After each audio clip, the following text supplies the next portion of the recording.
Ashrenu matov chelkenu baruch Hashem, on continue le jardin de la richesse. Le guide pratique pour devenir un riche authentique, un véritable riche, les amis. Ah, si j'étais riche. Mashekatsuv lecha yagi alecha. Rappelez-vous de ce principe qu'on a vu hier, que ce qui t'a été prévu, ça va arriver jusqu'à toi. Vous savez, il y a un petit logo comme ça, là, de stickers là, d'argent qui vole avec des ailes. Bah, c'est comme ça, c'est exactement ça. L'argent qui t'a été prévu pour toi et ta famille, elle va voler jusqu'à toi, elle va venir jusqu'à toi. Et en réalité, tout le sujet du commerce, des affaires, du business, en réalité, c'est que des épreuves de Emouna. C'est que des examens sur le terrain de ta Emouna. Chaque instant, en réalité, le commerçant, l'homme d'affaires, il se trouve dans une épreuve de Emouna. Est-ce que tu vas avoir la Emouna que ta Parnassa, elle est fixée depuis le ciel? Et dans ce cas-là, tu vas traverser tous tes choix et tes épreuves de ta journée dans ta Parnassa, tranquille, heureux. Et tu vas faire tourner ton business avec tranquillité, avec de droiture, avec cache-route, avec la méadrine, avec tu vas avoir le label de cachère le plus haut dans ta manière de gérer tes affaires. Ou bien, tu as le libre arbitre de penser non, la Parnassa, elle dépend de combien je vais être fif, combien je vais être un homme d'affaires intelligent, rusé. Et à ce moment-là, tu es coléreux, tu es complètement dans le lachat, dans la pression, tu as le stress, tu as les nerfs. Tu dis, il faut que je réussisse à cause de lui, non, etc. Et tu fais toutes sortes de combines. Et il y en a même qui, Chad de Shalom, ils vont aller ruser et faire des choses qui sont interdites, Chad de Shalom, parce qu'ils pensent que sans ça, ils peuvent pas avoir leur parnassa. C'est la première question qu'on va demander à un homme quand il arrive. Un des avis de la première question qu'on va nous poser là-haut, c'est est-ce que tu as fait ton commerce avec Emouna? Parce que là-bas, c'est des épreuves de Emouna non-stop. Tout se tient, les amis, et repose sur la Emouna simple d'intérioriser. Et ça, il faut prier. Si vous ne priez pas, vous ne l'aurez pas. Il faut prier et prier que toute la parnassa d'un homme, elle est fixée, ma mâche, au centime près, par Akadosh Baruch Hu. Et que toi, c'est quoi ton libre arbitre? Ça, les amis, c'est un secret extraordinaire, simplement ramené par le Rav. Écoutez bien, c'est quoi le libre arbitre, le seul libre arbitre d'un homme dans la parnassa? Par quel canal, par quel tuyau tu veux choisir que ton abondance, elle te parvienne? Hachem, il va t'envoyer l'argent, mais il n'a pas choisi par quel canal il va te l'envoyer. Est-ce que tu vas prendre un tuyau en or? C'est quoi un tuyau en or? C'est de choisir le chemin de la Emouna, de travailler dans l'honnêteté, avec joie, avec tranquillité, donner son maaser. Ça, c'est ce qu'on appelle choisir la panassa avec le tuyau en or. Ou bien tu vas choisir, ça c'est ton libre arbitre, un tuyau des égouts, un tuyau dégoûtant. C'est quoi ça? Que tu crois que c'est toi qui amène l'argent et tu vas être dans la colère, tu vas être dans les nerfs, tu vas blesser certaines personnes au passage, tu vas ruser, tu vas shalom, tu vas voler. Hachem Ishmor.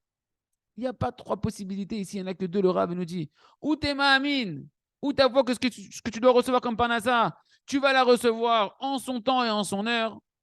Si ce n'est pas par ce canal-là, par cet endroit-là, ce sera par un autre endroit. Si ce n'est pas aujourd'hui, ce sera demain. Et au final, comment tu vis dans ta vie de tous les jours? Tu es tranquille. Tu vis une vie belle. Et bien évidemment, tu t'économises beaucoup d'avérotes que les gens ils rencontrent dans le domaine du travail, de fautes qui sont rencontrées dans le domaine du travail. Tu évites de blesser des gens, de voler, etc., que tu nous en préserves. Ou bien, non, tu veux t'entêter à écouter ton Yetzirara, tu veux pas croire à tout ça, tu dis non, c'est moi ici qui dois ramener la parnassa, à la sueur de ton front, tu gagneras ton pain. Tant que je ne suis pas, tant que je ne fais pas de truc, il n'y aura rien qui va pousser. Et là, la personne, elle est là, elle est dans le lachat, dans les nerfs. Et très facilement, le Yetzirara, il peut te séduire de faire des affaires qui sont plus si propres que ça. Même des fois interdit, tu t'en rends même plus compte, tellement tu crois que tu es obligé de passer par là. Et à ce moment-là, tu choisis une vie d'enfer. Comme le Rav, il chante tout le temps, O Emuna, O Geinom, où tu vis avec la foi, où tu vis un enfer. C'est pas que tu vas aller en enfer, c'est que ta vie, c'est un enfer. C'est du stress, c'est des nerfs, c'est des rasseras, des peurs. Et tu t'en mêles à droite, à gauche dans des mauvaises affaires, après dans des dettes. Et le bonhomme, il ne sait plus comment se sortir.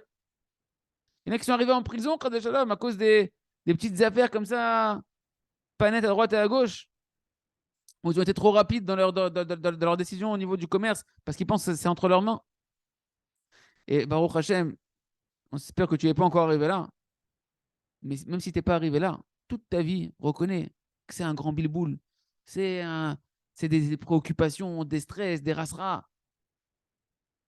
Et tu es forcément constamment en train de flirter avec des transgresser des fautes ou bien de la ruse, de la tromperie, du mensonge.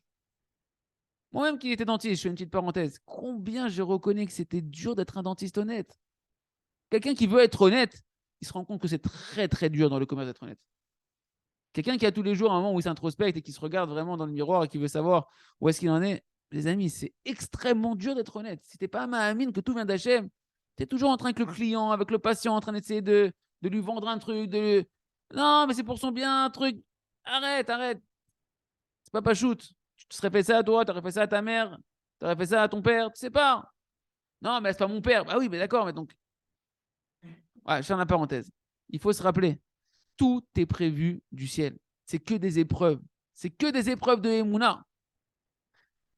Maintenant, tu vas écouter bien ce qu'on va dire, la conséquence très logique, évidente de ce qu'on est en train de dire.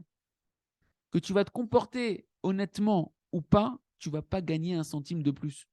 C'est pas vrai, il a fait le coup là-bas, il a gagné je sais pas combien de millions.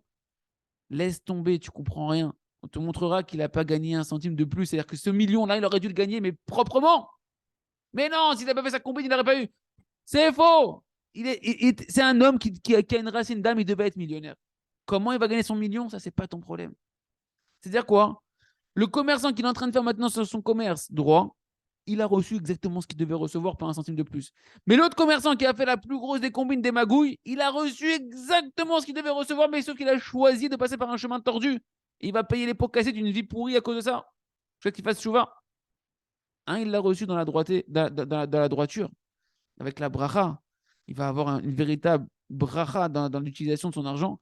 Et l'autre, il l'a pris avec de la ruse. Et il a des problèmes dans la famille, avec la femme, avec les enfants, avec la santé, avec les nerfs, etc. Et les avocats et les psychologues. Et il va que supporter les galères de son choix d'avoir attiré son argent par un canal des égouts. Il reste d'Hachem que chacun y prie beaucoup.